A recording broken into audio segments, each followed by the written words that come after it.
argentino está previsto en el artículo 35 el llamado exceso en las causas de justificación. A diferencia de otros códigos penales más modernos que tienen en la parte general también un artículo que se refiere a las eximentes incompletas, ese artículo de las eximentes incompletas es un tanto más extenso, más amplio que el nuestro y bastante más claro que el nuestro. Se refiere a los casos en los que no se constituye completamente una causa de justificación, o sea, falta algún elemento de causa de justificación o de causa de exclusión de la culpabilidad. Entonces en esos casos se le autoriza al juez a realizar una disminución proporcional en porcentaje determinado de la pena para el delito correspondiente. En nuestro caso, en cambio, en el artículo 35 simplemente se dice el que hubiera excedido los límites impuestos por la ley, por la autoridad o por la necesidad, será castigado con la pena fijada para el delito por culpa o por imprudencia. Es decir, se aplica la pena del delito culposo, aunque el delito haya sido cometido con dolo, en todos aquellos supuestos en que se hubiera excedido los límites de la ley, de la autoridad o de la necesidad. Parece claro, sin embargo, hay una gran discusión en la doctrina argentina sobre a qué caso se aplica este artículo 35 y podemos identificar por lo menos 5 grupos de casos a los cuales este artículo se podría aplicar. En primer lugar, al exceso llamado intensivo. Se llama exceso intensivo aquel supuesto en el cual el autor se excede en la necesidad racional del medio empleado. Por ejemplo, el caso en que el autor, para defenderse de los puñetazos de otro, de una agresión ilegítima de otro, para defenderse de eso utiliza un cuchillo, provocándole una lesión grave al agresor, pudiendo haber utilizado los mismos golpes de puño que en su caso hubieran sido suficientes para este acto de defensa. Entonces, ese se llama exceso intensivo y ese es el primer caso o grupo de casos a los que se podría aplicar este artículo 35 del Código Penal. Después, el llamado exceso extensivo, que puede ser a su vez por retraso o por anticipación. El exceso extensivo significa que ahora sí se dan todos los elementos de una causa de justificación, por ejemplo, de la legítima defensa. Pero lo que ocurre es que la agresión ya no es actual, o la agresión todavía no es actual. Entonces, imaginemos el ejemplo en el que alguien, para defenderse del ladrón, tiene que golpearlo, y una vez que el ladrón ya cesó con su agresión por esos golpes, ya está, digamos, inmovilizado, lo sigue golpeando. Ese sería un exceso extensivo por retraso. Y en cambio sería exceso extensivo por anticipación, aquel supuesto en el cual todavía no existe una agresión actual ni inminente, porque recordemos que según el artículo 34 en la legítima defensa, 34 inciso sexto, la agresión tiene que ser actual o de inminente producción. Pero ¿qué pasaría si la persona que se va a defender se anticipa cuando todavía esa agresión no es ni actual ni inminente? Bueno, ahí estaríamos en presencia del exceso extensivo por anticipación o exceso extensivo ab initio, también se le llama así. Para este caso del exceso extensivo ab initio, no toda la doctrina está de acuerdo en que está previsto en el artículo 35. Tercer grupo de casos sería el de las justificaciones putativas. ¿Qué significaría esto? Los casos de error sobre las circunstancias fácticas de una causa de justificación cuando se trate de errores vencibles. Hemos visto cuando analizamos la falta de elementos objetivos y subjetivos de una causa de justificación en el video anterior, hemos visto qué pasa o cómo se resuelven los casos en los que el autor cree erróneamente que está actuando justificadamente, pero objetivamente falta algún elemento. Por ejemplo, cree que está siendo agredido por una persona que lo quiere matar y se defiende, pero en realidad había sido que no tenía un arma de verdad, por ejemplo, ese supuesto agresor, de modo que no existía realmente una agresión para su vida. Ahí dijimos que si la agresión era una agresión ilegítima si el error del autor que se va a defender supuestamente es un error invencible, se excluye la culpabilidad, o sea que no hay delito. Pero si el error era vencible, no se excluye la culpabilidad, porque el error de prohibición solamente cuando es invencible la excluye. Y además la conducta es antijurídica y debería responder con una pena por el delito doloso.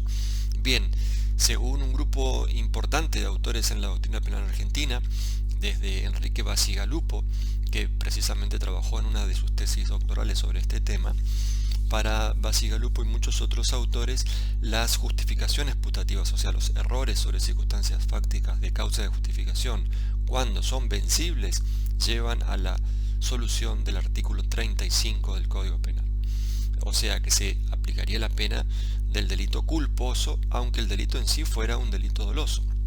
Para ese ejemplo de quien se defiende de alguien porque cree que lo van a matar, pero en realidad tenía un arma de juguete o un arma descargada, objetivamente no existió agresión ilegítima para su vida, pero si este autor estaba convencido de que sí y de que estaba salvando su vida, y suponiendo que el error fuera vencible, porque tendría que haberse dado cuenta de que el arma era de juguete o estaba descargada, supongamos que ese sea el caso, entonces estos autores proponen también el artículo 35 como vía de solución para esos supuestos.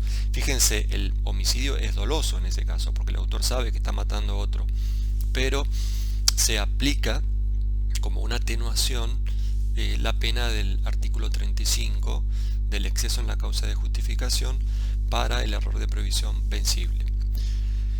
Un cuarto grupo de casos sería el de exceso, el llamado exceso en la causa. El exceso en la causa es una denominación que le ha dado un cierto sector de la doctrina argentina, concretamente Sebastián Soler, Blasco Fernández de Moreda, por ejemplo, también partidario de esta posición, Fontán Balestra también.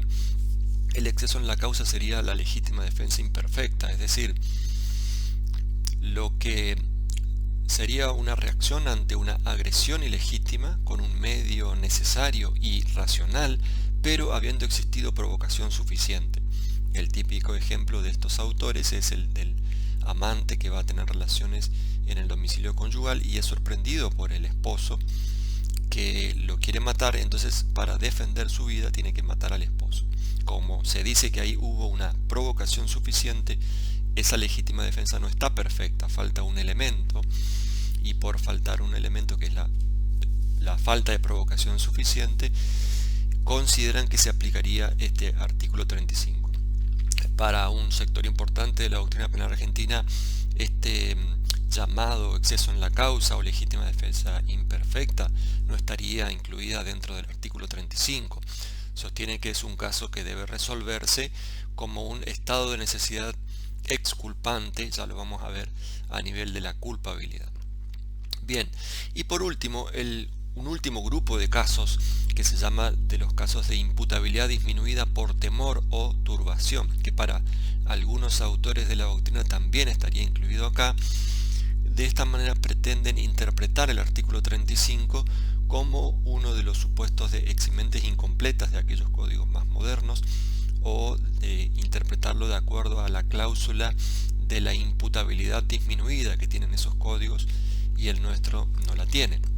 ¿Qué pasa cuando no existe un motivo que excluya la culpabilidad por inimputabilidad, por temor, pero sin embargo en el caso particular, si bien no se llega a excluir esa culpabilidad, sí se disminuye la culpabilidad? Bien, no tenemos expresamente en el Código argentino esa cláusula de imputabilidad disminuida. Algunos autores tratan de utilizar el artículo 35 o interpretar que el artículo 35 también prevé esos casos, pero no hay acuerdo sobre este último grupo de supuestos. El ejemplo sería el de un joven policía que ante una pelea de dos patotas para tratar de evitar daños mayores amenaza a ellos con un arma, es decir, saca su arma para tratar de evitar que continúe esa pelea, y ante el temor por su inexperiencia también se le escapa un disparo y provoca lesiones a alguno de esos sujetos, suponiendo que objetivamente esa lesión no era necesaria, es decir, que no está justificada objetivamente esa lesión. Algunos consideran que, tratándose de un supuesto de imputabilidad disminuida por temor, en este caso podría ir al artículo 35 del Código Penal. Bien, ahora, una vez que nos ponemos de acuerdo sobre cuáles son los supuestos que están previstos acá, repito, estos serían los 5 grupos de casos discutidos. No todos están de acuerdo, para algunos solamente algunos de estos grupos de casos están incluidos en el artículo 35. Vamos a tener que ver cuál es la pena que se le aplica. Según lo dice el artículo 35, sería la pena del delito por culpa o por imprudencia. Bien, resulta que nuestro Código Penal, como sigue el sistema de numerus clausus en materia de delitos imprudentes, o sea, no todos los delitos tienen forma dolosa y culposa prevista expresamente. Solo algunos tienen la forma culposa también, como por ejemplo el homicidio, las lesiones. Pero hay otros delitos que no la tienen, como por ejemplo el delito de daño. Entonces, ¿qué pasa si se comete el delito de daño en un exceso en las causas de justificación? En cualquiera de estos supuestos que imaginemos que sí está previsto y no discutamos que sí está previsto, como podría ser el exceso intensivo. Entonces el autor comete un daño en exceso intensivo. ¿Qué pena se le aplica a ese caso si no tiene pena culposa? Bien, Bacigalupo, por ejemplo, en algún momento propuso que se aplique para esos delitos que no tienen la modalidad culposa prevista expresamente, que se aplique la pena del delito doloso en grado de tentativa, que según el artículo 42 y 44 de nuestro código se disminuye de 1/3 a la mitad. Otro sector de la doctrina le contestó diciendo que eso sería analogía in malam partem, y Bacigalupo respondió diciendo no sería in malam partem, sino que sería una analogía in bonam partem, porque la consideración contraria podría ser, no, como no hay forma culposa, le aplicamos la pena del delito doloso completa. Por eso él consideró que sería una analogía in bonam partem y por lo tanto permitida, no prohibida por el principio de legalidad. Bien, estas son las cuestiones del exceso en la causa de justificación. Como verán, no hay un acuerdo sobre cuáles son los grupos de casos que están especialmente previstos en nuestro código, pero en la doctrina existen estas opiniones, autores que incorporan estos 5 grupos de casos, otros que no aceptan todos los grupos de casos, y bien, es una cuestión que todavía sigue discutiéndose.